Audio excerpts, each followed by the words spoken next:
I've been able to independently confirm through one of my contacts that arrest was effected in Florida.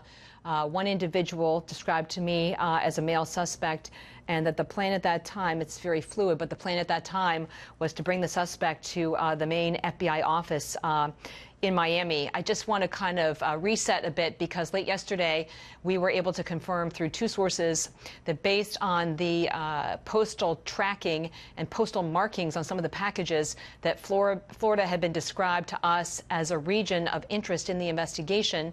And then shortly after that, we had federal agents as well as postal inspectors descending on a U.S. postal facility just outside of one of the Miami airports. We understand that they did a sweep of that postal facility as a precautionary measure, but then they also did a review of the CCTV footage specifically on the self-service mail kiosks inside that facility, the Opa-locka facility, and also surveillance footage from the surrounding businesses.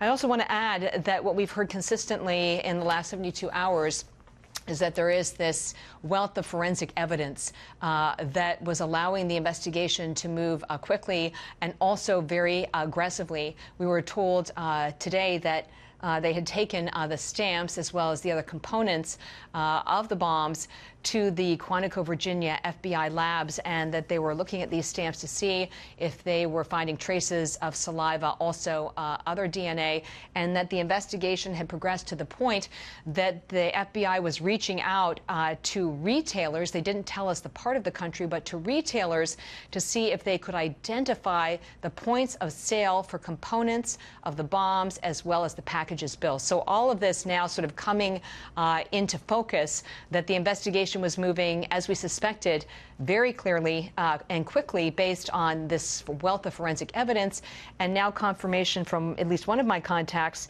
that arrest was effected this morning. That arrest took place in Florida, and the suspect was identified to me as a male suspect. Okay, we're looking at a picture here from Plantation, Florida. We're going to get to Phil Keating in a moment. Are you hearing some of the suggestions from some reporting could be that the person who is suspicious here could have had a grievance with Debbie Wasserman Schultz, because all these packages appear to have return addresses to her office in Sunrise, Florida.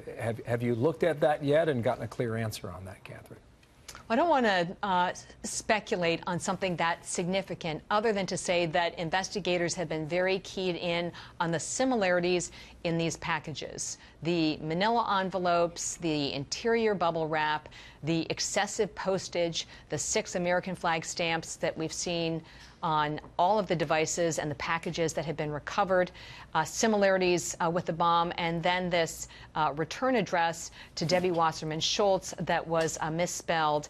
And remember, in the early days of this investigation, we had the reporting that the device sent to the former Attorney General Eric Holder, his office, it was returned because the address was not correct, and then it was rerouted to Debbie Wasserman Schultz's office. That was the office which was the return address. And if you remember, maybe we could bring up one of the photo images of the devices. When you look at it, you can see that it also uses this overly large block black print. And the reason that's important is that I've heard from multiple sources that the large black block print on any of these devices often has an embedded coding, which can help investigators can't see it with the naked eye, but if you're looking at it forensically, it can help them identify the printer lots that were likely used to print those labels, and then you can get to a point of sale or a part of the country pretty quickly. Interesting, interesting stuff. That's how they sort of piece it together bit by bit. Catherine, thank you for that.